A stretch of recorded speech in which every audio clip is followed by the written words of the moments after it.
infinite complaisance, people went to and fro over the earth about their little affairs, serene in the assurance of their dominion over this small, spinning fragment of solar driftwood, which by chance or design man has inherited out of the dark mystery of time and space.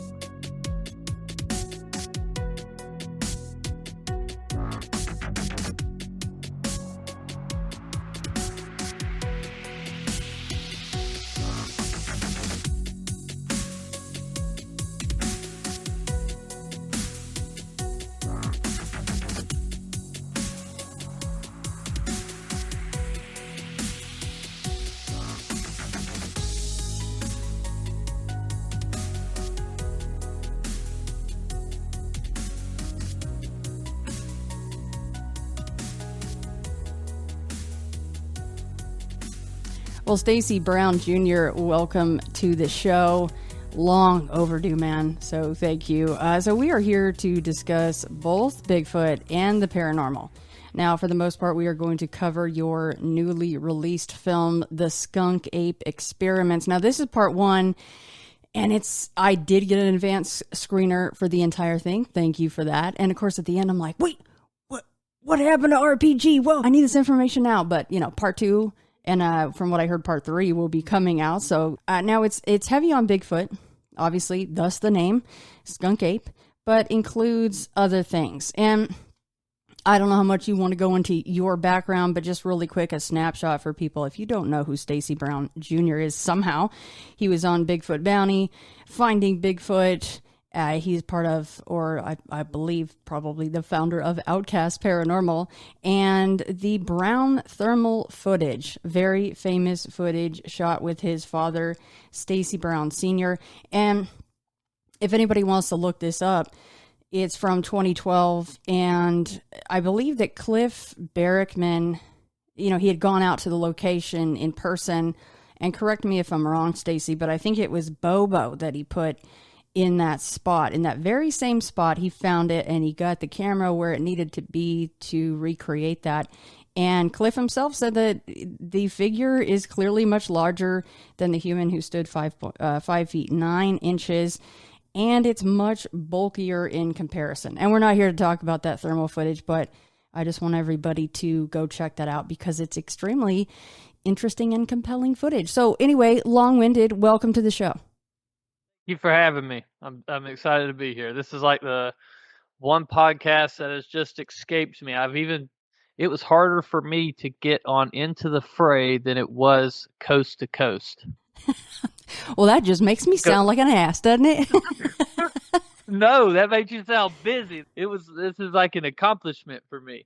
Oh no, man, that goes the other way. That's totally my fault. I'm very, very proud to have you on today. It's going to be a fun talk.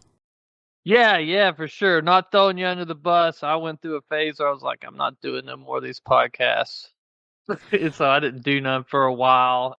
Because how many times can you tell like the same thing? Or because, you'll get like, the way it seems to go is you'll get like 30 in a row. They'll see you on one podcast and then want you on all these other ones. So for a while I stopped, but then I was like, I haven't been on Into the Fray. Let me hit Shannon up. And then you actually responded to me the first day. So yeah, I was excited to see. It wasn't hard. It wasn't hard. I was just messing with you. That's how I do. So I tease people.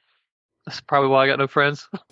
So yeah, no. As far as going on other shows, I'm much the same way. I'm kind of like a sighting of Bigfoot if I get on a show, because I feel like I do a podcast. So do people really need to hear me talk even more? And like you said, you're just kind of telling the same stuff over and over. And not that I mind. It's not like I'm rolling my eyes the whole time I'm on somebody's show. I almost always have a great time, but I feel the same way. So right out of the gate, I know you've had 2 sightings so far in your life, right? And maybe you've had one since. If you want to go into that, maybe I'm not aware of. But was there something about your 2 sightings that made you want to explore the other side of Sasquatch? And that's what this doc is about, right? It's about Bigfoot, but it's about dabbling into some other stuff and taking into account some of these strange reports that we've heard about Bigfoot. So where did this idea come from to do this? Okay, like my Bigfoot sightings I've had, nothing about them was paranormal. It looked like a normal animal. Everything about it was normal. It didn't like all of a sudden get quiet everywhere. The one thing that happened was this creature was able to walk up a hill and I didn't hear it. And that bothered me. But then again, I could have just been into the conversation that I was having at the time and just not heard it. But when you sit back and look at the Bigfoot community and you look at the different sightings, because some are flesh and blood and then the other half are this paranormal thing, and then you look at the fact that we haven't gained any ground, why have we, if it's flesh and blood, why haven't we really gained no ground in the last 60 years? I guess the only thing that we've learned is they can see in the night. You know what I mean? Like they can see at nighttime. That's the only thing I learned from my footage, because the thing was looking at us from behind a tree. So that should bother everybody. And they need to look at, my opinion on it is like some of your major groups, your Bigfoot groups, they'll omit stuff like the lights. They'll hold back those other encounters, and that's to me that's wrong. You're like diluting the data if you do that. We don't actually have true data. Oh, they're like, oh, we got all this Bigfoot data. No, you don't. Not if you've left stuff out. And so our data set isn't something that's viable, like, to use, because we leave things out. And I'm gonna be the person that explores all of it if I have to be the only one that does it. Like, I'm still looking for this creature as if it's flesh and blood, but I'm also doing these other methods because what am I hurting? First of all, it's my time. These people are claiming they're seeing something, and I want to try to figure out what they're seeing. Maybe they are. Who am I to tell them that they're lying? I mean, it's no crazier than the other half of the community that's saying they've seen an 8-foot tall hairy man running through the forest. Like, that is crazy too. I don't know if the Bigfoot community looks back on it, and some of these researchers, I don't know if they look at that and be like, okay, well, that's actually that's pretty nuts too, but then they'll say, oh, you've seen light, so that's crazy. I can't deal with that. It's kind of like a catch-22. So that's where it came from. I wanted to just explore everything and see if it is something else, especially after talking with my buddy Les. He spoke with him telepathically, and I believe him. Like, I know he's not crazy. He's Canadian, but he's not crazy. That, I was just like, okay, hey, they never spoke to me telepathically, but let me open my mind and see what these things are. Then after my dad died, I started kind of diving into the paranormal, and I started noticing a lot of similarities between like the paranormal field and Bigfoot, the things that they experience. And it made me, it's like, oh, okay, hey, well, maybe they're all connected. Maybe the Bigfoot's not flesh and blood. Maybe he's a spirit.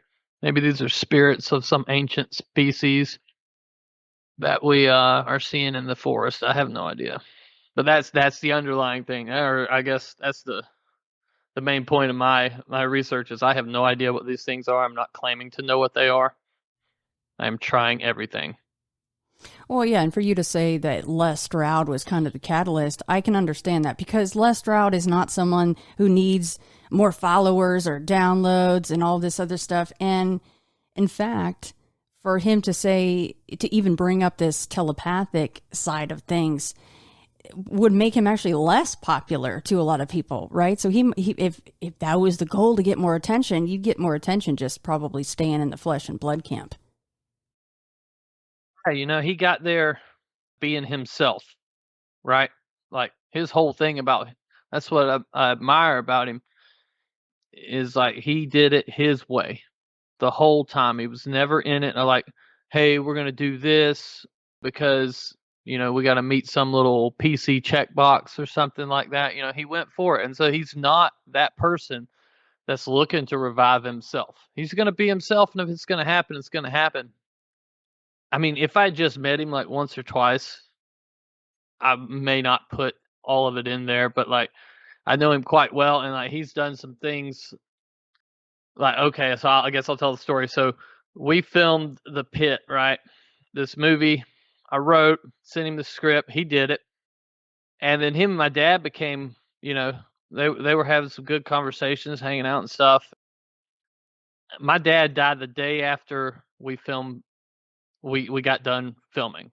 He died the day after. And then like 3 days later, this package shows up from Les to my dad, and it's got every single thing Les has ever done.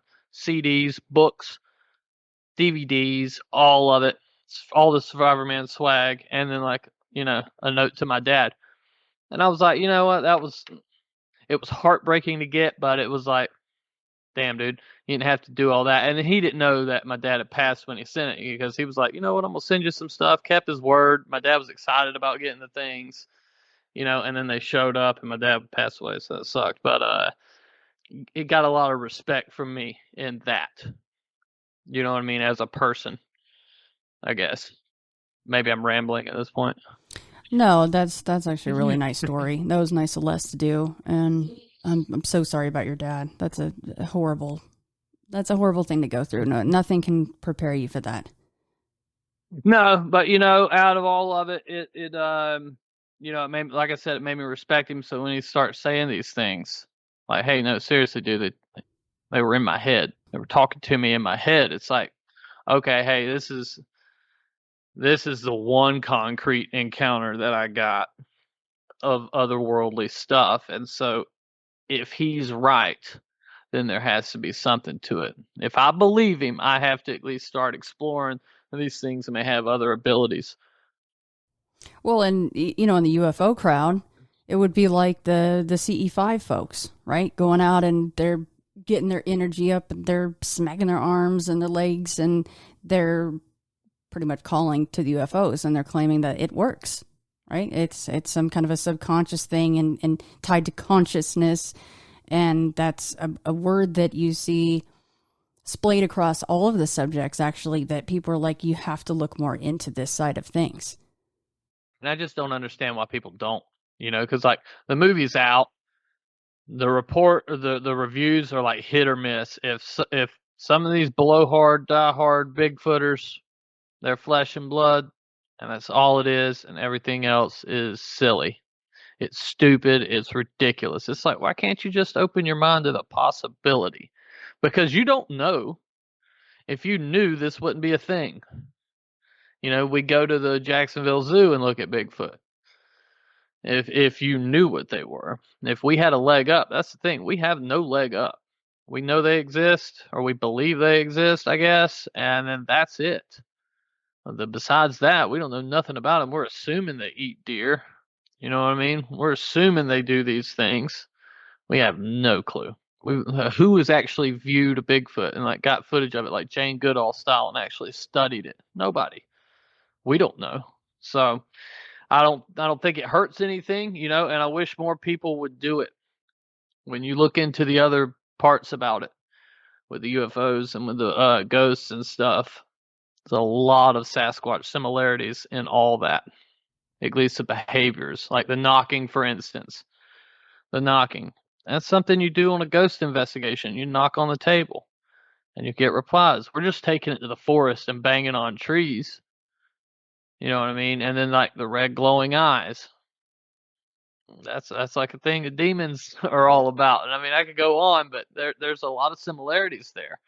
And so I felt it was worth investigating. And it's super fun.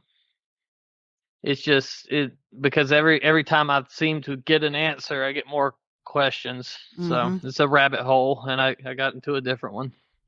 Yeah, you did, but it is fun. And this doc was so fun to watch, by the way.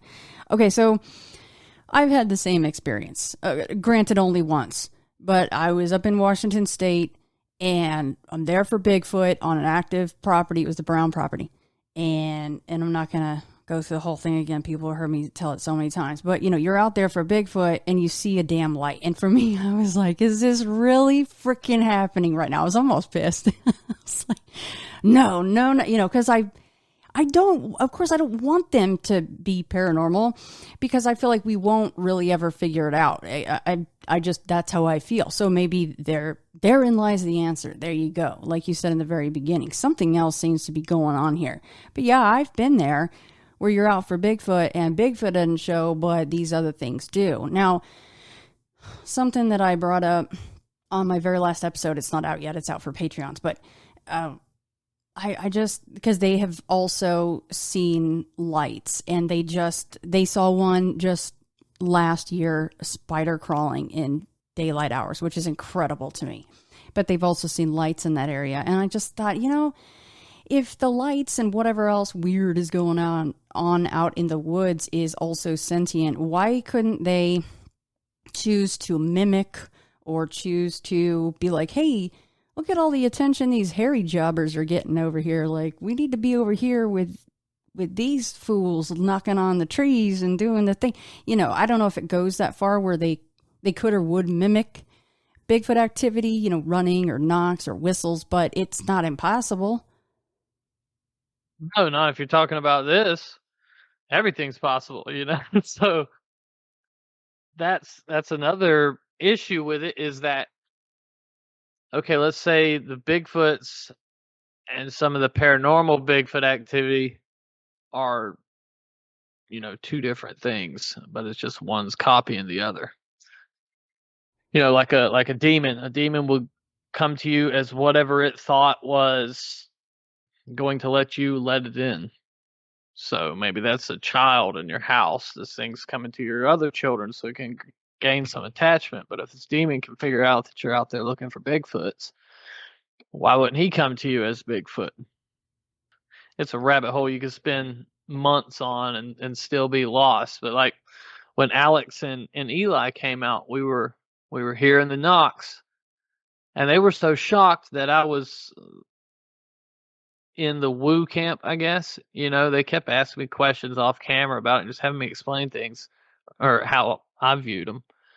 But then we were hearing knocks, and then this light showed up, and it's always funny when you see somebody who doesn't give that any time of day, and then, they see it.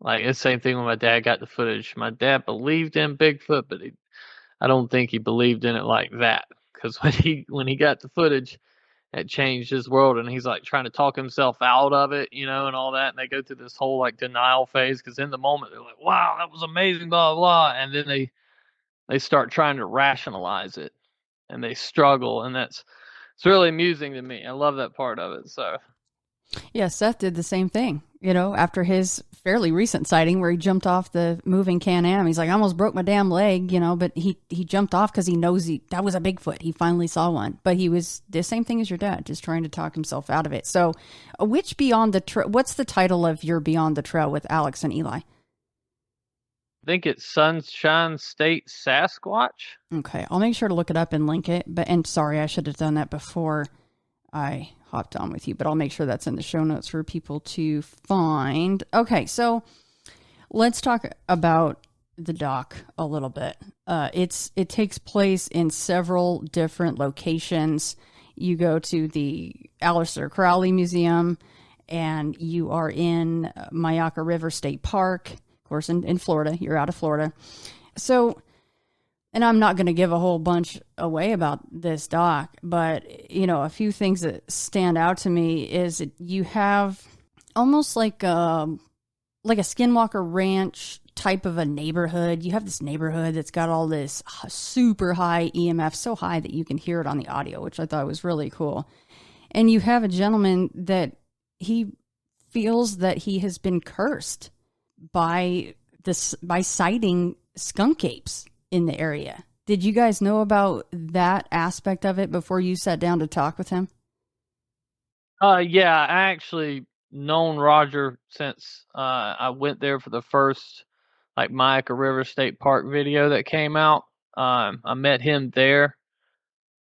He had been having encounters on his property, and he had been finding these mice that are wrapped in grass, and he was the first person to ever tell me that, and the only person. And then a few weeks ago, I heard of another report, or there was a BFRO report, and the guy had pictures of it and stuff. But so yeah, he was having this activity, and then he got sick, and He was another person that thinks they were like in his head at times.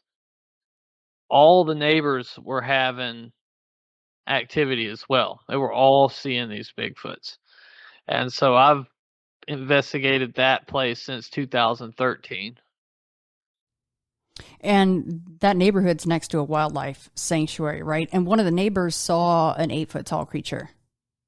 Oh yeah, well, there's probably still 6 or 7 people in that neighborhood that are still alive that have had sightings within 15 yards or less. Oh, geez. Like they open their back door and it's going through the trash, or they're walking the road and it's right there in the marsh, or they're walking their property or driving home. And it always tends to be like they'll go through these periods where they'll have sightings for like 3 weeks and then there won't be nothing for a few months. It's almost like the Sasquatch move in and eat all the food that's in the area, and then they'll move out. Also, this neighborhood, these people, they're not the kind of people that you can just go up and knock on their door. You know what I'm saying? This is like old Florida. This is the Florida I grew up in. It's like if you're on somebody's property, you are going to get shot. I mean, if they see you, you're going to get shot at. And so you have to, it makes it extremely annoying to kind of navigate getting these stories because you have to be introduced, brought up there by somebody. And then it's like you're bringing a cooler full of oysters so they can sit on the tailgate with you and bullshit. You know what I mean? And then they tell you their story. You know what I'm saying? So it's like, it's more work. But then once you get these people, because to me, talking these people into being on in this documentary was an issue as well, because they don't want you to know. Like Lynn, she was gonna do it, but then like she wasn't gonna do it. Then she told me she was gonna do it, and then come time to film, she was gone. So you could tell my story, but I don't want to be on camera. Like, and to me, the people that don't want that fame, that don't want to be on camera, they are the most credible. You got to track these reports down, because you've always got those people who are making stuff up just to get their 15 minutes of fame. But yeah, this whole neighborhood was like that. They didn't. It's taken me. I mean, I've repaired chicken coops, I've planted gardens, I've changed tires. The hell else have I done? Clean campsites up. Like, I mean, just in this neighborhood, I have done stuff to win these people over so they would tell me their stories and then keep me on speed dial and call me if they have something going on, and building relationships, I guess. And this was a neighborhood that I put a lot of effort into because I felt it was like going to be fruitful one day. Like, I will get answers out of there. Oh, and you were right about that. So since 2013, you've been cultivating these relationships out there, and just enough to be trusted. Yeah, just get their info to let, so it wouldn't be weird if I'm like, hey, I was thinking about coming up Thursday. I'd like to camp at the back of your property. You mind? And no, come on, man. I'll have dinner ready and blah. You know what I'm saying? Now you're friends with them. And so the doors open a little bit more easier, and I had a whole neighborhood there. So that the whole film is basically stuff I've cultivated over the 7 years. The Crowley Museum there, that's also like a Skinwalker Ranch place because they have UFO sightings, a lot of paranormal stuff. There's Indian mounds on the property. Then they got Bigfoot encounters as well. Yeah, we'll talk about that next. But yeah, I'd imagine if you showed up to one of these backyards unannounced, I don't know who the hell you are, you're going to have a couple extra holes to breathe out of, right? Oh yeah, for sure. You're going to be bleeding and leaking and all, it's going to be rough because these people don't play and they're not the ones that are going to call the law. So right. People go missing sometimes. Yeah. Yeah, it's one of those things you walk up to the door and if it says we don't call the cops around here, then you don't screw around. No, and that's a lot of that people, like when you watch the film, you don't know those things. Like you don't see the relationships that have been built, which is kind of, I wish there would always be a behind the scenes because it's the same with all this stuff.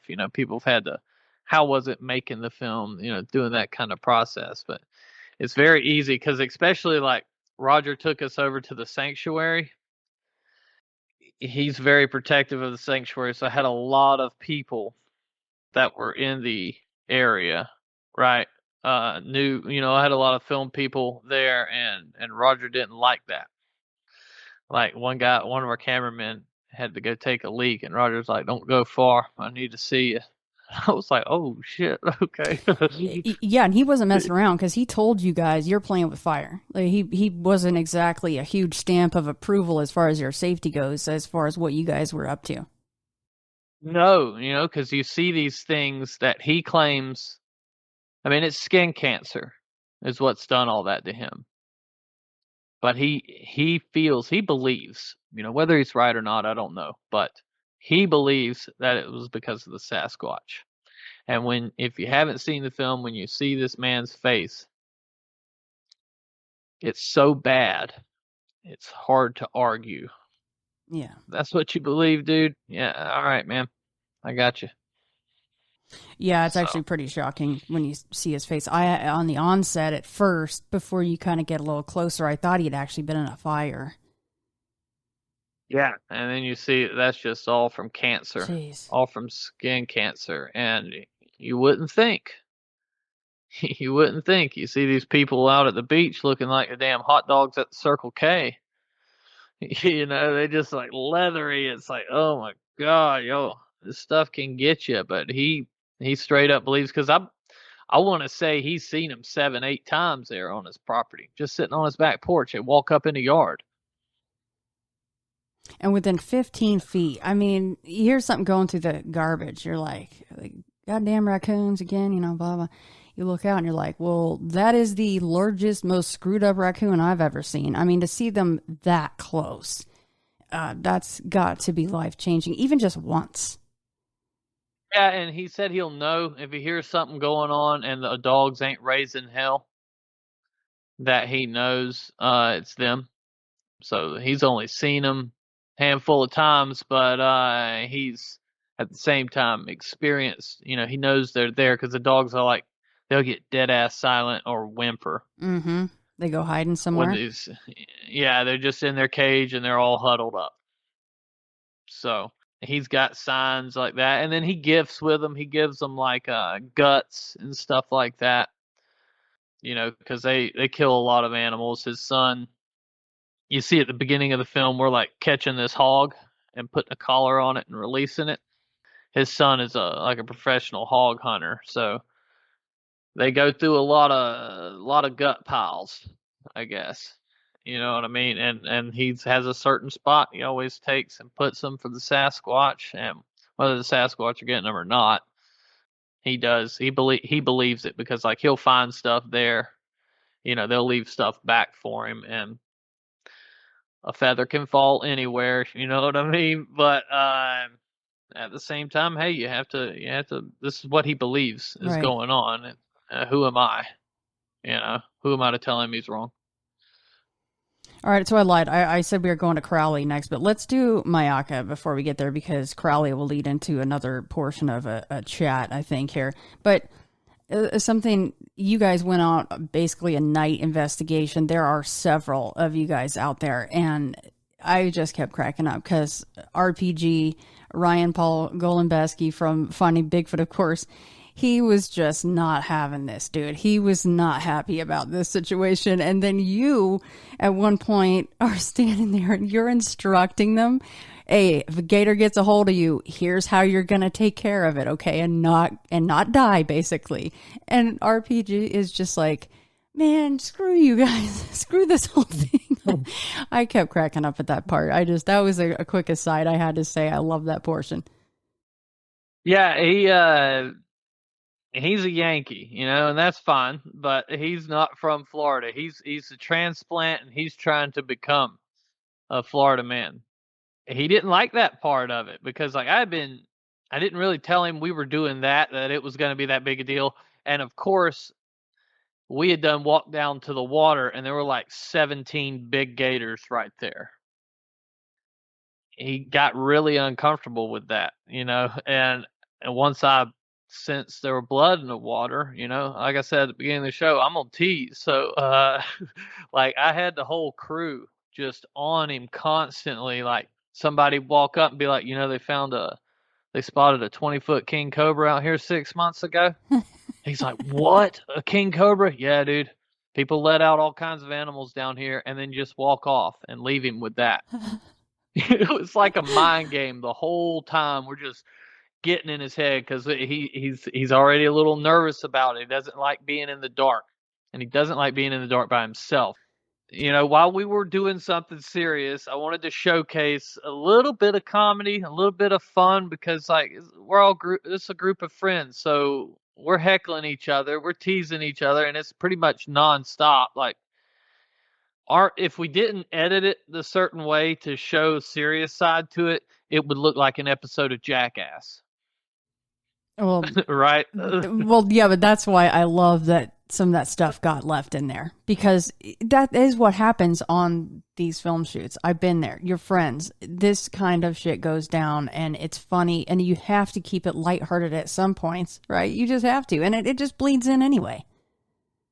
I mean, it's going to happen. That's who I am. That's who most of these people I hang out with are, and so it's going to come across. But we're able to kind of keep it serious. You know what I mean? Like we're doing something serious. But yeah, the whole part about explaining what we were going to do if something went down, he had a hard time dealing with that.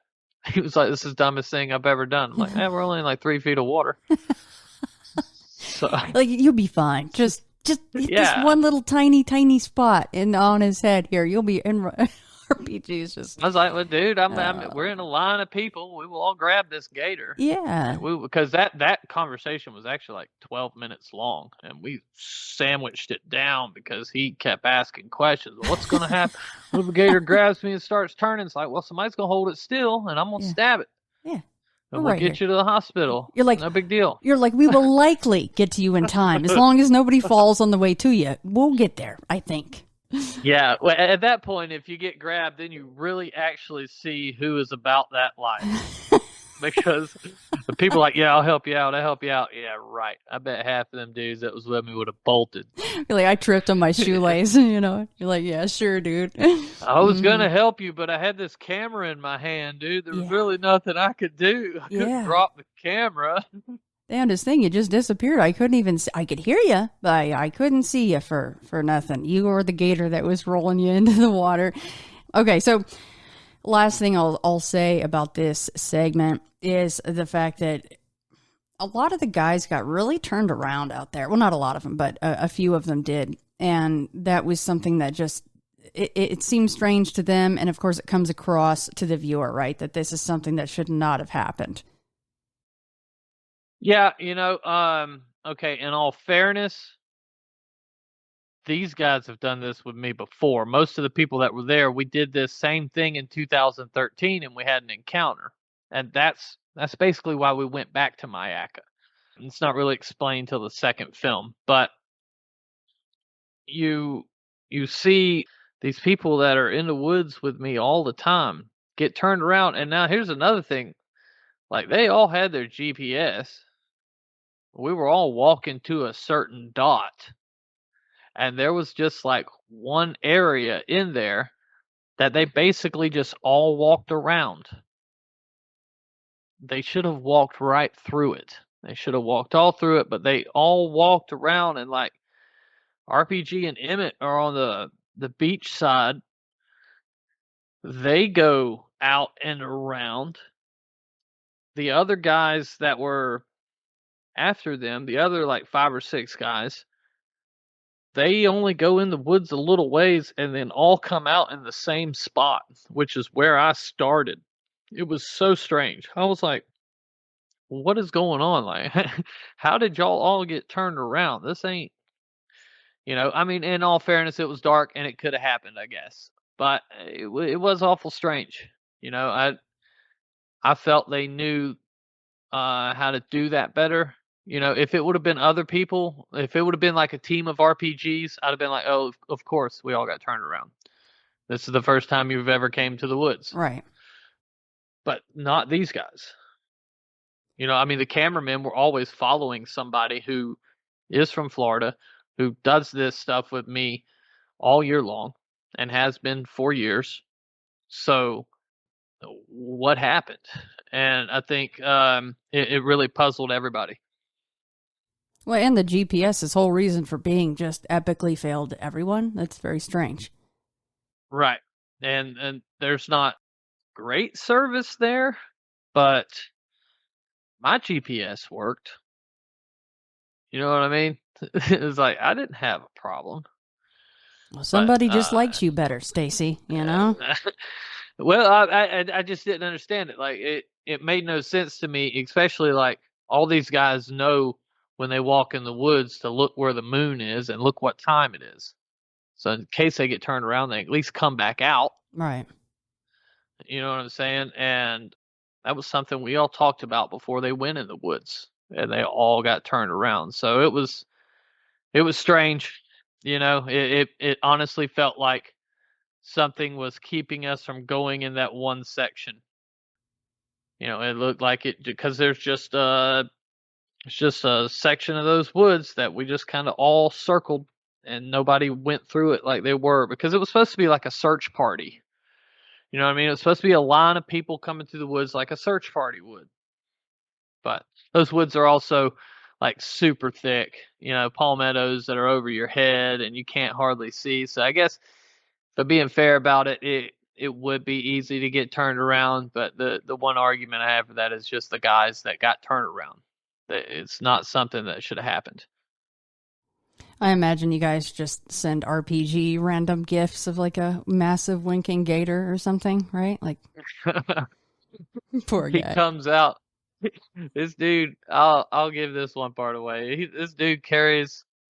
He. I don't know what he thought it was. I do know what he thought it was. He said what he thought it was, but he carries this thing out, and it's a damn dried pig turd that he has toted through the woods, thinking he had found something. And it was a pretty funny part. And he like the other guys, we came out of there with like a whole alligator skull and stuff. So I mean, they found stuff, but it was just wasn't Bigfoot stuff. RPG thought he had some kind of finger bone or something. I don't know what the hell. Yeah, I was waiting for him to lick it. I was like, don't put your tongue on it. Don't do it. Oh my god, you can't give that guy a camera in like alone time. Oh my goodness. Like, yeah. Okay. So let's talk a little bit about what I'm going to call Black Phillip and the Crowley Museum. What's a little bit of background on this museum and where is it located?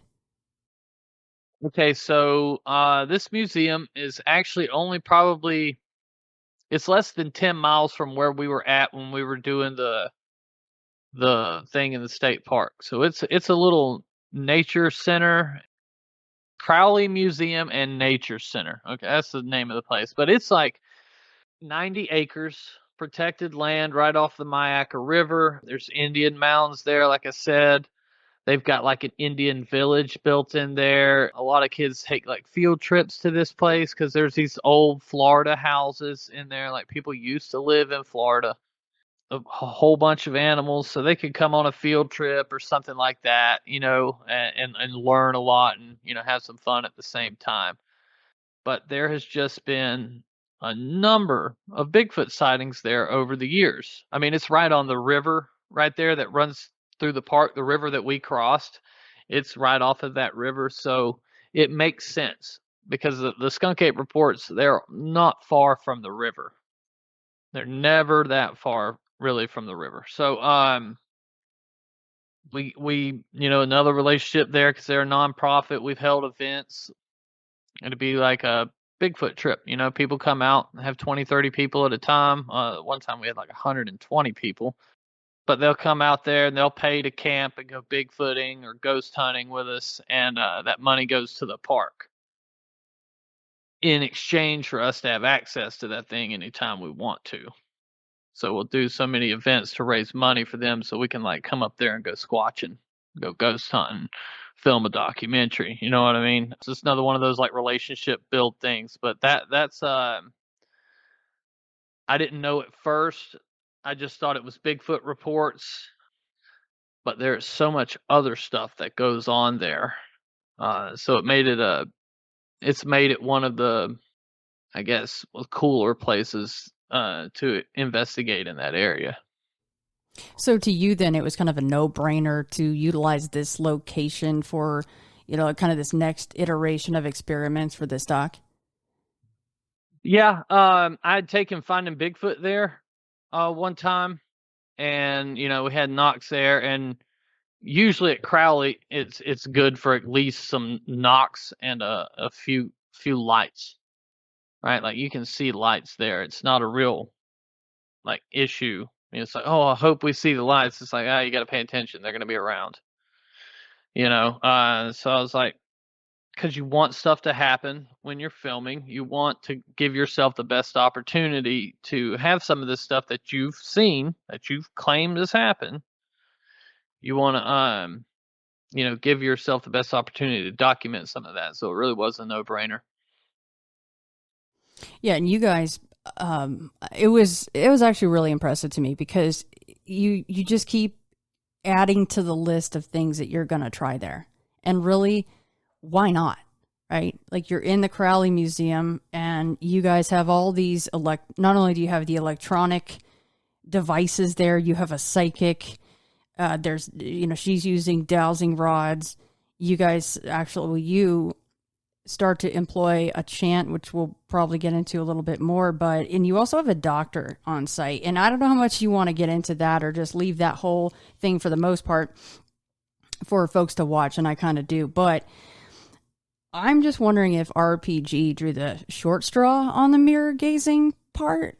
And we don't have to go into the other half of that mirror gazing part and what he did to assist. Well, we can talk about it. Okay. It's all good because I could tell what happened, and you don't really get the experience unless you watch it. That's true. You know what I mean? Yeah, go for it.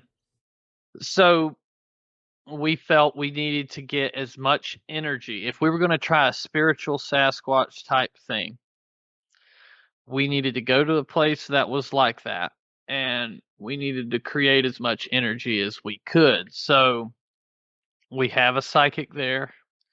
We have me downstairs doing this Aleister Crowley ritual chant. Up above us is RPG doing mirror gazing. And so basically what's happening is that the psychic is there to help facilitate opening the portal. I'm doing a chant that's going to open a portal. RPG is staring into a mirror, which a lot of people believe in the paranormal world that mirrors are actual portals to the other world.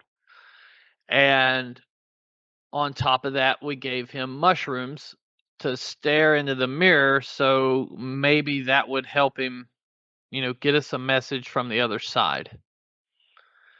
Maybe give us something that would, as outlandish as it sounds, give us something that would help us in our search.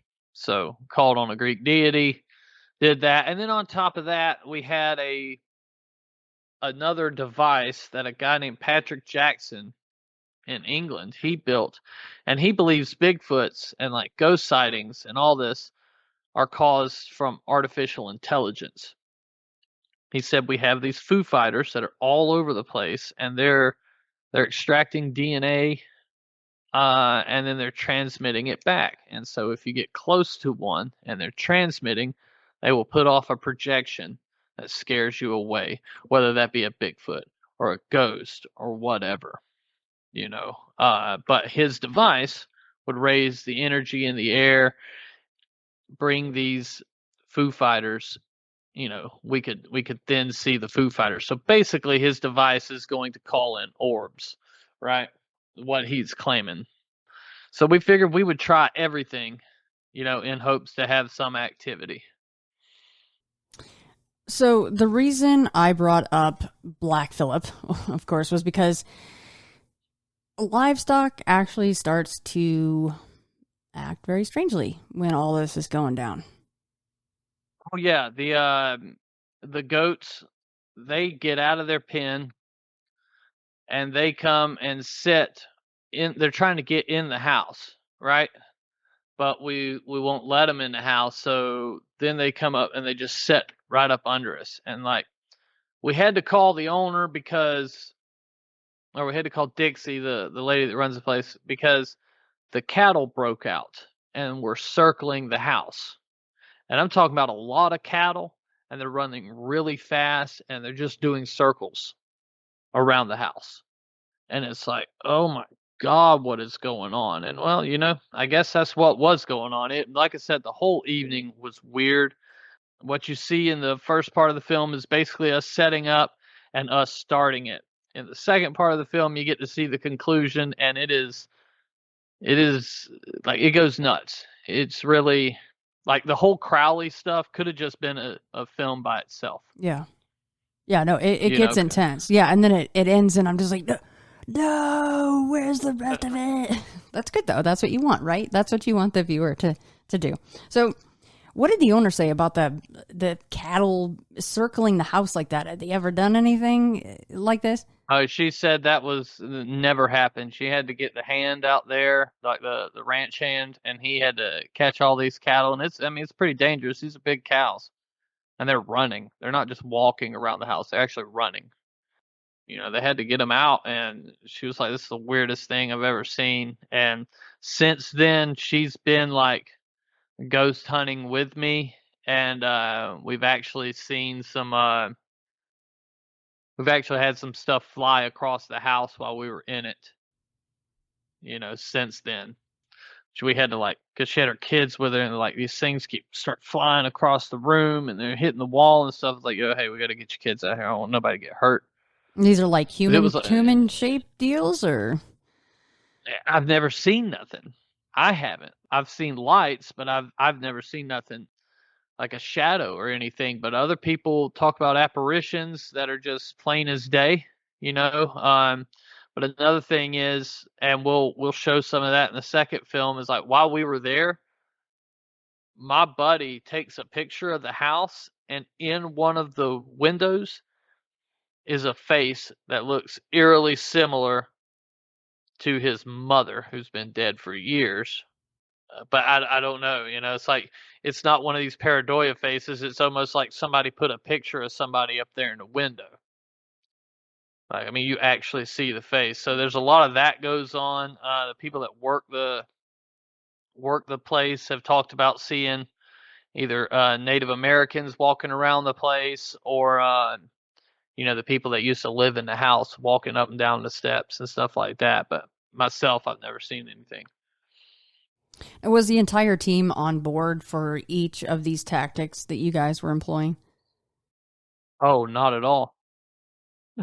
Not at all. Like, when you start talking Aleister Crowley, a lot of people turn away from that. And then some people were against the mushrooms for the simple fact that it may make us look like we're not serious.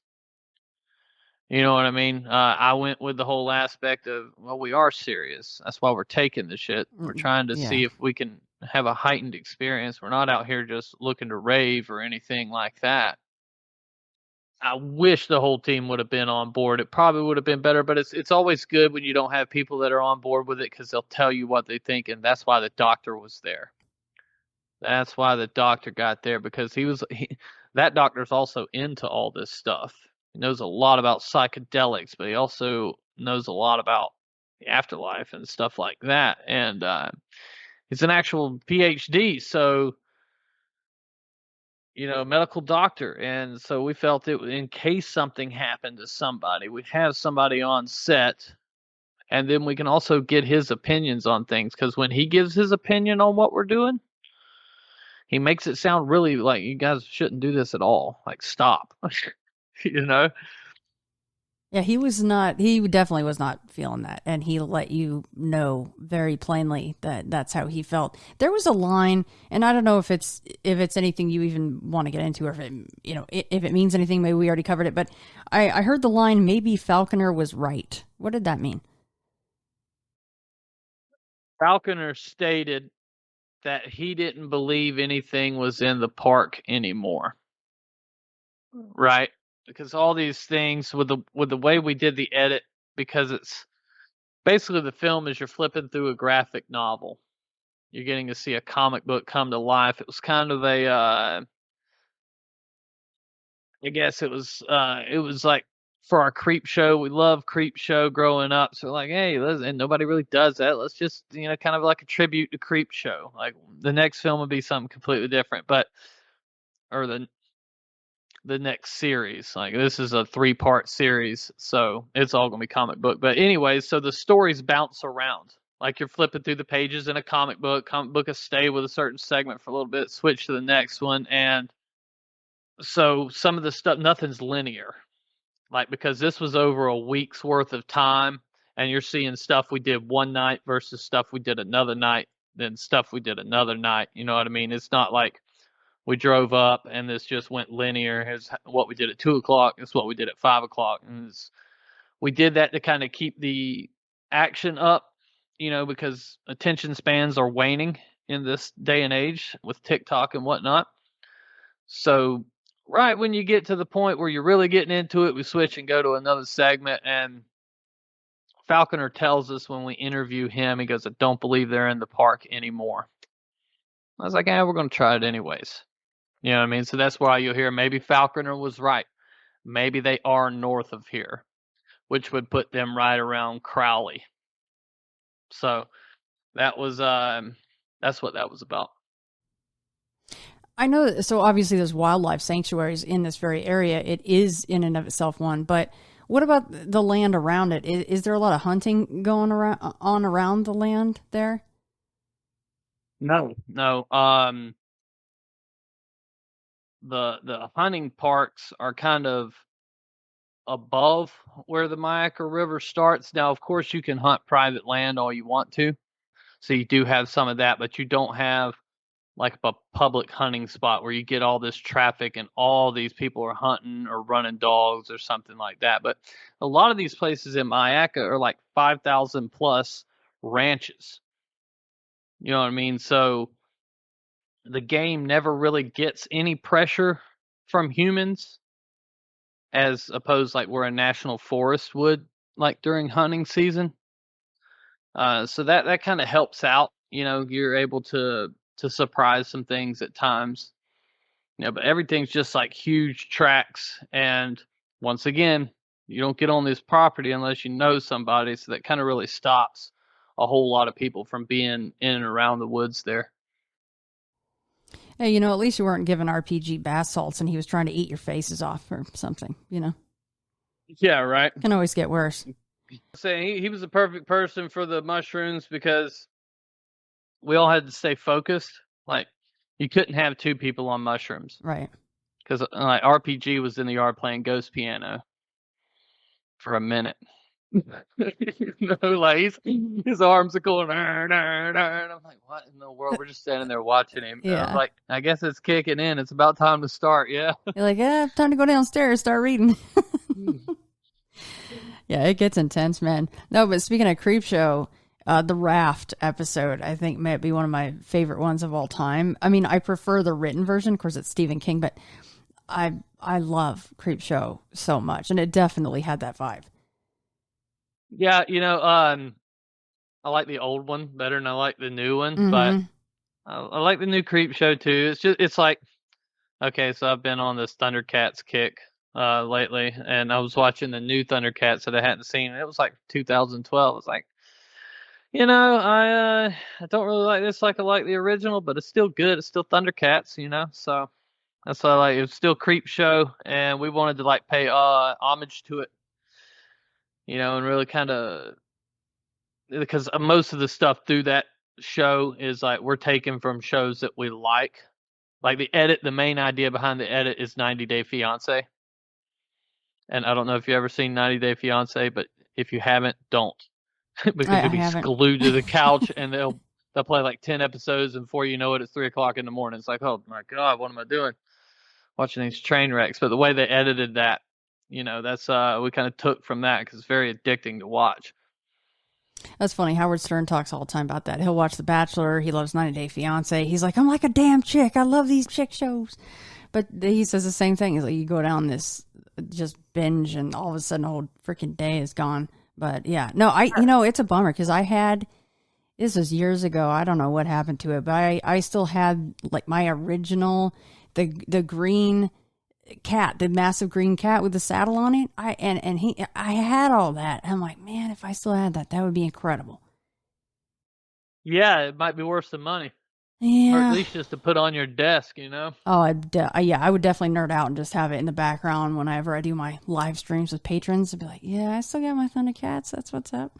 All right. So, moving off of the doc here for just a minute, because you and I spoke previously about the fact that, I could bring this up and you chat a little bit about it, because the chant that you utilized at the Crowley Museum, it wasn't the first time that you've utilized this chant. You utilized it at the Wildwood Sanitarium, and some really dark shite ended up going down for you personally. Yeah, it's weird to me to hear some people talk about the Wildwood Sanitarium because they have all these good experiences and good stories and happy stories. That's probably the only place I'll never go back to, just because of that night. Like, my anxiety was through the roof. So we are on this, like, me and Bill Brock are on this paranormal road trip. We're doing this live streams every night, and we're in Point Pleasant in the TNT area, and I do this Crowley chant to open this portal, hoping, maybe we can see the Mothman. And all of our equipment goes nuts. It's on camera. It's like all pulsating at once. I mean, the spirit box, the REM pod, the EMF meter, they're all pulsating. Like you can hear the static break up when you're seeing these other electronics like pulsating. So we leave. We go to Wildwood Sanitarium, which I think is like Western New York, the next day. And we're going in there, setting everything up. We start investigating. And I hear Bill say, "You talk too effing much," and then walk out of the room. And like, I don't know what happened, but I lost it. I put my camera down. I was like, go upstairs. I'm done. And I walked upstairs, sat there, and then he comes up there. I'm like, why would you say these things to me? Why would you say that to me while we were on camera? Like, I wasn't even talking. And he's like, I didn't say that because I wanted to bash his face in. Like, I wanted to hurt Bill at that point. Like, I debated it. Had we not been on camera, I probably would have punched him right there. I was so angry, and this place just kind of like played on my emotions, because then we watch the tape back and he doesn't say it, and then now that's got this other part of me that's like, what? I'm having a problem coming to terms with this. And we continue on. We're doing the spirit box session, or a direct link session, upstairs. We start hearing a child's voice come across, and it's like, close the portal. And we're like, oh my God, we never closed the portal. Well, it's not something we're really trying to do, but maybe we should, but we don't, of course. So I go to bed. I should be tired. This is like day 5 or day 6 of this. And like, we started in Rhode Island, went all the way to Ohio. Now we're in Western New York. We're shot out. And I'm just hearing something going up and down the stairs. Dong, dong, dong, dong, dong. Just walking up and down the stairs. Bill's sleeping through all this. I'm just laying there looking at the ceiling, thinking about why I haven't killed myself yet. Like, really negative stuff. I don't think about killing myself. I actually like myself. So I love my life. And it was really, really bad. And then it got to the point where I wasn't sleeping, and I wasn't going to sit there and continue that. So I went outside. I packed everything up, and then I went outside like as soon as the sun come up, and just sat out by the car. And as soon as I walked outside, it was just like this weight was just lifted off my shoulders. And like, I'm crying. I'm like, I want to go home. I'm done with this. Blah, blah, blah. It was so negative. I've been to a lot of paranormal places and been in on a lot of, I guess, stuff that didn't get filmed, like doing rituals or seances. Because if somebody tells me, oh, I can conjure a demon, I'm the person that's like, all right, cool, let's do it. I want to see it. You know, like that dog chasing a tire. I don't know what I'll get when I catch the tire, but I just want to be there to grab it. So, I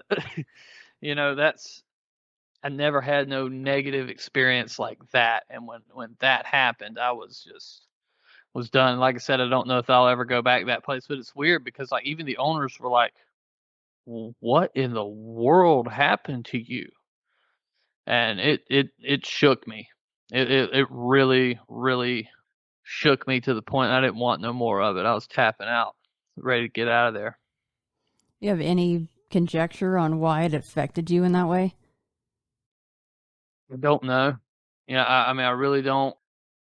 I think exhaustion probably it had a lot to do with it, and not to bring Aleister Crowley up, but he would drive himself to this point of exhaustion before he performed his rituals, saying that he was letting down the veil in his head to where he could connect. And I don't know if that's what it was.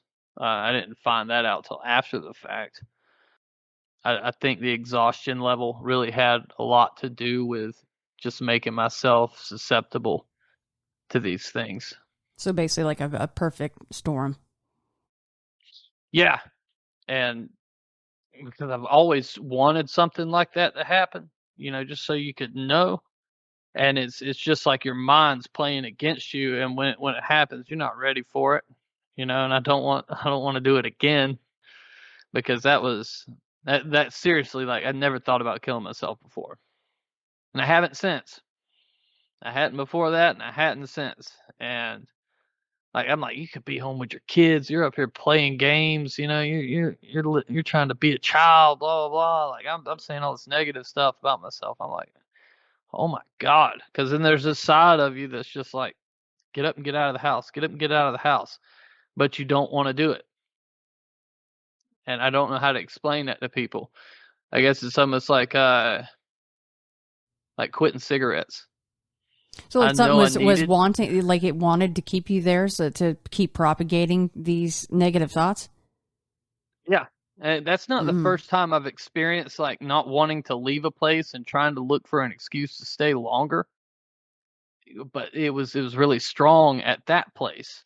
And all it was negative thoughts. You know what I mean? There was nothing really good, but it's like I've got this part of me that's like telling me, just get the F out of the house, dude. What are you doing? Get out of here. Leave. This ain't good for you. But then you're like, hey, I'll fall asleep in a minute. I start rationalize, oh, you're just pissed off right now or whatever. But I had no reason to be pissed off. I was enjoying myself. You know what I mean? Like, we had people, which was strange enough, they were donating money to continue to watch. They were donating money, so like we didn't have to pay for anything. We were just, it was all going great. It was a great time. And I'm with Bill. I love Bill. Bill's one of my best friends. I love hanging out with the man. Like, we get along so well. And he's really into the stuff, and he's really serious about the stuff too. I should not have had these feelings that I had towards him. When I tell you I wanted to bash his face in, that is not an exaggeration. I wanted to hurt him. And you always see these things on TV where, like, I don't know why, I just want to hurt you right now, when they're ghost hunting or something like that. I always thought that was like BS. And then it happens, and it's like, the worst part about it was leaving the house. You know what I mean? Because we didn't have to leave till that afternoon. But like, we rolled out of there at 9 o'clock in the morning. I was like, we gotta get the F out of here, dude. I can't go back in that house. But then we get down the road, and I'm like, oh man, I should have stayed. I should go back. We should just go back and chill and see what it is. And then you get back in the house, and it's just like right back in the same spot. But Bill's saying you talk too much. You heard that. You heard him say that. You know it was him. That's why you got so pissed at him. But it's not caught on any audio. It's not on camera. No, he never says it. Wow. He actually says something I didn't hear. He says, hey, let's go into this next room. Yeah, that's creepy. Yeah, because then you're dealing with that. Like, you play it back now, I look like an asshole. And like, now I got my friend wondering if I'm going to punch him. Well, it is Bill. I mean, Bill, it's Bill's fault. Let's just go ahead and blame it on Bill. I'm all on board with that. Right? But yeah, playing that tape back, it was strange. And then to close the portal across the direct link was you play with fire, you're gonna get burned, and I got burned that night. So this is just a total aside. After watching the doc and you're utilizing the shrooms for the mirror gazing, and I'm not trying to put any ideas in anybody's head, because I do feel like if anybody's going to try it, it's you guys, because it's great. You guys are balls to the wall. You're like, we're just going to try everything. Why the hell not? Have you ever thought about, and this is something that Joe Rogan has said he would try again if he could find another pure source. Have you ever thought about trying DMT? That's actually in the next set of films. What? Yeah, so so with Outcast, we're gonna go and investigate everything in the paranormal. We're gonna do Bigfoot, ghosts, we're gonna do aliens. And so we go to this guy named David Eckhart. And everybody should go look up David Eckhart. A lifelong abduction thing. He's had some weird stuff, like when stuff goes on at his house, the earthworms will come up out of the ground. We're talking thousands of earthworms. And this happened, I believe, when Fact or Faked was out there. They actually seen it happen. Very strange. And David it's weird because everything's starting to come full circle. Like, David showed us this thing called heavy water, and that's how he takes these pictures of these things. And he has a bunch of pictures that look like the Hat Man, but he claims they come through a portal and take him. And it's to the point that he don't want to go into the portal that he keeps a taser beside his bed, and he'll tase himself in the neck when he feels them trying to take him. Holy shit. Yeah, and so the dude's divorced. Like, his wife and his kids moved out of the house. They divorced because of this. Like, we got his ex-wife to come and talk on camera, and she tells, and his kids, they talk about it. His daughter, she wasn't there, but she had a story where, like, she woke up and there was just like 100 butterflies in her room. And the whole time they had taken her. She's sitting there playing with all these butterflies. And it was just something they played in her head while they did these, like, surgeries on her. But David got, he had rheumatoid arthritis real bad. Doesn't have it at all now. Claims they fixed him. So we go to his place and we do like a blood ceremony. I cut myself to do this like blood ceremony because we have this like occultist who claims that it's demons that he's seeing and this will bring him in and stuff like that. So I'm like, all right, cool, we'll try it. We do that, and then we also do DMT. But the weird thing about it is we left him with a radiation, like a gamma ray meter, and it records all the data. So like you download the stuff and it puts it up on like a graph form. And now normal radiation is like 10 to 20. When you're around 50, you're supposed to leave the room. His spiked the other day up to like 230 in his bedroom. And like, you can't manipulate this machine. I mean, maybe if you put it in a microwave, you could get that kind of gamma rays or that kind of radiation. And it said, contact your government. What? And so we're going to, yeah. So like, we got that one coming out after this. We filmed like a whole year's worth of stuff already. And then we've got a Conjuring House film. Yeah, because Bill's working out there now, right? He's out there like every damn day. Yeah, he's a caretaker of the place. So awesome. He's 2 weeks on, 2 weeks off. He's got a killer job there. But in that one, there was the Nazis were doing this experiment where they would remote view or astral project and see what the Americans, the enemies, were doing. Well, the CIA did it in the 60s, and they called it the Gateway Experiment, or the Gateway Project. And they come out of the Gateway Project talking about we live in an energy hologram. Basically, we had somebody rebuild that experiment for us, and we did it there at the Conjuring House, and I didn't think astral projection was real, but there's a place you go to called the Absolute. Read the CIA documents. There's like 30 pages of it. We experienced all of that and more. And the only problem you have with that is like you have an issue trying to prove it, trying to prove these experiences. So what we did is we exit interviewed everybody differently without talking to each other. So that way we could look back at the data, and then like everybody's astral projection, the 3 people that actually did, 3 people didn't click out, 3 did. And we all have intertwining stories. Really? Very weird. Like I wish everybody in the world could try this experiment. It would change your life. Like I seen my past, I seen my present, I seen my future. I felt like I went to heaven and hell all at the same time, all in 47 minutes. And like the weird thing about it is an audio frequency should not make you hallucinate and see things. But it did. And it was strange. We lucked across a guy named Jay Prather. He built the experiment, and like it's everything to do with like gematria, like numbers. Like certain people couldn't be in the experiment because they didn't have a seat according to the math. It was really weird. We were in like a SEPA symbol, which is I guess a pentagram, but a lot of the Egyptian tombs, there'll be these SEPA symbols above like the king's tomb and stuff, and that's supposed to help you transfer into the next world. And so we were placed in the Conjuring house throughout, just in this big SEPA symbol, and he's like blasting the audio, the Arasepo message is in there, and then it like comes out of these speakers. It's like basically trying to open a portal, but you astral project in the process. And I'm telling you, like, there's a lot of things I've done, but that was the only one that was really like, I felt for the first time, I felt okay with dying. Because I now believe that there's something else. Before I didn't. That must be a like, very nice feeling. Very peaceful.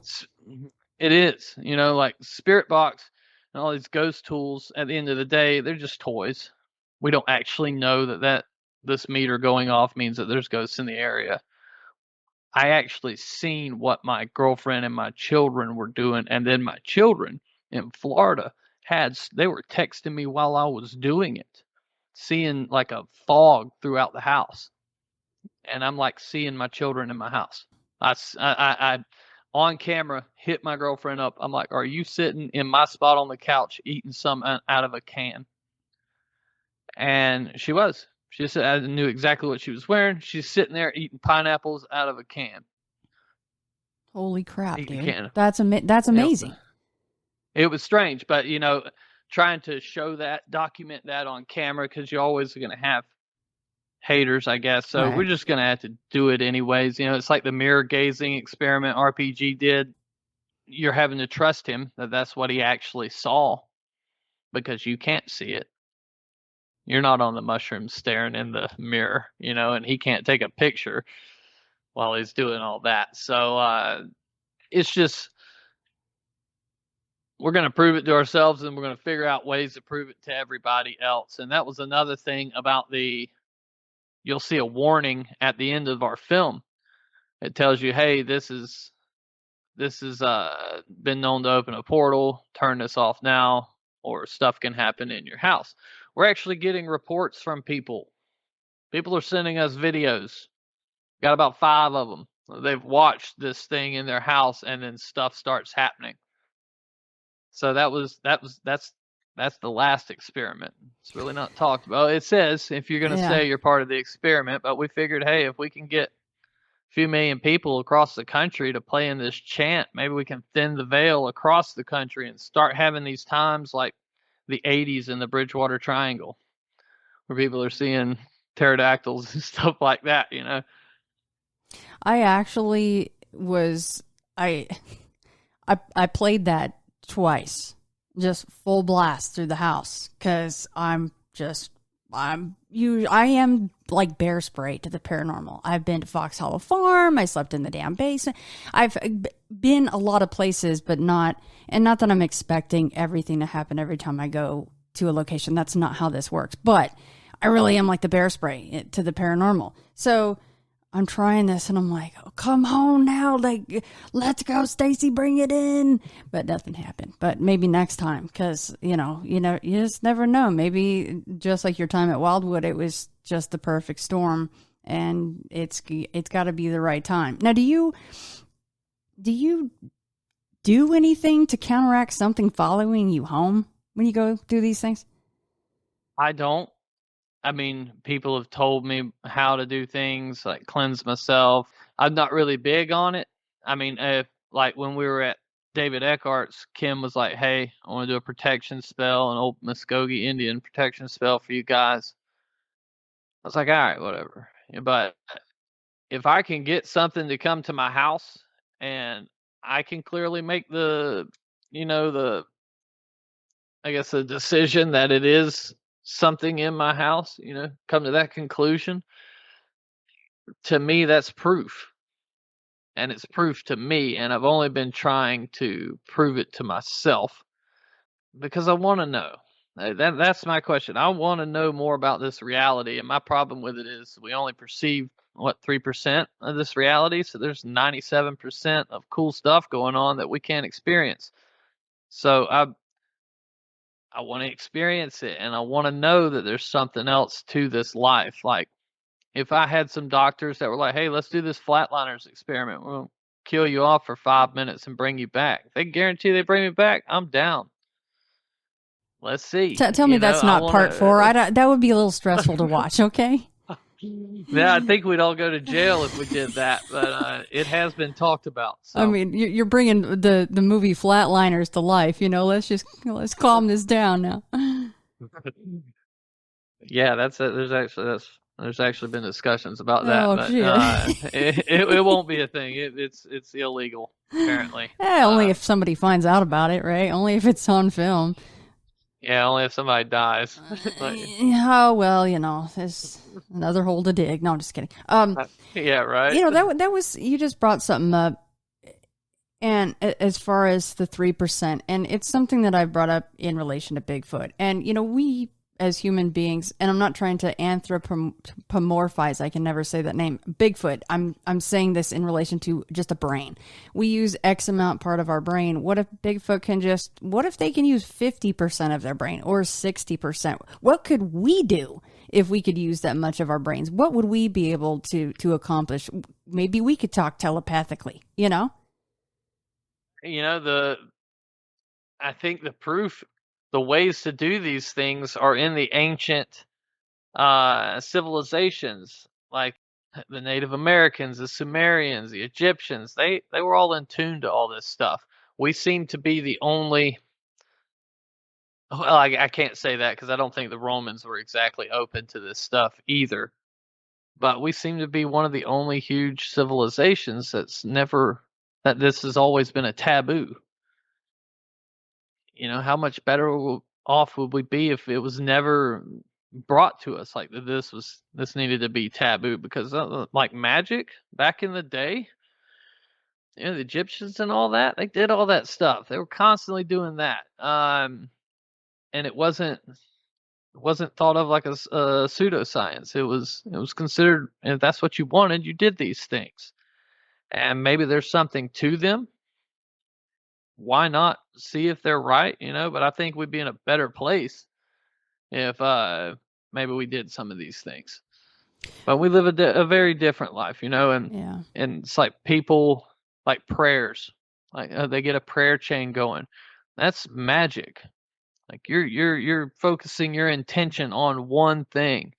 You know what I mean? You're just you've got Jesus Christ behind it, so I guess it feels a little more mainstream, but it's no different than me going out and calling to spirits. Well, and that's why I like the doc, because it's open-minded, and the experiments you guys employ are open-minded. I mean, just the fact that this was your storyboard, and then you guys actually did it. I mean, a huge high five, no matter what people say. And I do think that people need to be a little bit more, or a lot more, open-minded. So the Skunk Ape Experiments, when will part 2 be out, and where can people watch part 1? Also, part 1 is streaming basically on every pay-for-play streaming service, Amazon, iTunes, Google Play, all that stuff. Part 2 and Part 3. Part 2's done. It's just waiting on the last few music segments. And Part 3 I'm working on now. It looks like Part 2 is going to drop October-ish. And I don't know if we're going to drop Part 3 with it. Like, when we did this, our distributors like, no, hey, put them out 2 months apart, and build. And then now our distributors like, you should have put them all out at once. The data's showing we should have done that. We messed up. So let's put the next 2 out together. And I'm thinking to myself, yeah, until the data changes again. Right. You know what I mean? So I haven't made the decision whether I'm going to jump on board with that. But at least Part 2 will be out around October. It's hard to say an exact date because Amazon just kind of does what they want. Mm-hmm. Like we had an August 2nd release date for this one, and I think they ended up dropping it August 10th. Yeah, isn't that nice? You're like, oh, we didn't have anything planned or paid for any advertising, anything. Don't worry, Amazon. Right. We Yeah. paid a lot of money for marketing. Yeah. Yeah. It's like our whole first 8 days. The numbers, I haven't seen them yet, but they can't be there because Yeah. it was a complete flop, on that. And it's so annoying. It's like, just keep your word, dude. Yeah, I jumped through all of your hoops to be on Amazon. I met all of your demands, and you can't even put us out on the day you say you're going to put us out on. Yeah, they are incredibly frustrating. But the problem is they're the massive 8 million pound elephant, and you have to deal with them. You have to do it. You can't just be like, well, screw you, Amazon. We're just going to go over here. No, can't do that. Yeah. But yeah, the other 2, the first one's kind of the setup, the walk into, you do get left hanging. The second one, you get left hanging again, but you do get to see evidence before you get left hanging in a different way. So, well, I'm excited. You get to see the conclusion to some of these experiments. Well, and I will say, if Part 3 is 2 months past, then you have December, and people aren't well aware all the time that Christmas is just as damn dark as Halloween, if not darker, when you really look into it. So that might work out really well. One of these days, I'm gonna make a Krampus film. Oh yeah. I'm gonna make some kind of Christmas paranormal thing. The snow always creeps me out, but then again, I'm from the jungle, so. Yeah, you're in Florida. You're like me. I'm like, I don't deal with no snow. No, right? No, thank you. Well, Stacy, thank you so much for your time. It has been a pleasure to finally have you on. Yeah, hey, seriously, thank you so much. I can check this one off the list too now of the ones I wanted to do that I have now completed. Yeah, but now you're screwed because now it's like, all right, you better get in contact with me when Part 2 comes out and it's time to promote. Oh, I for sure will. It's great talking to you. I love the conversation, so we'll see who's the one that's screwed because you're going to be like, oh my God, this guy's making so many films. He keeps hitting me up. This guy again. Block. No, just kidding. Well, no, thank you so much, Stacy. All right. You have a good day. You too.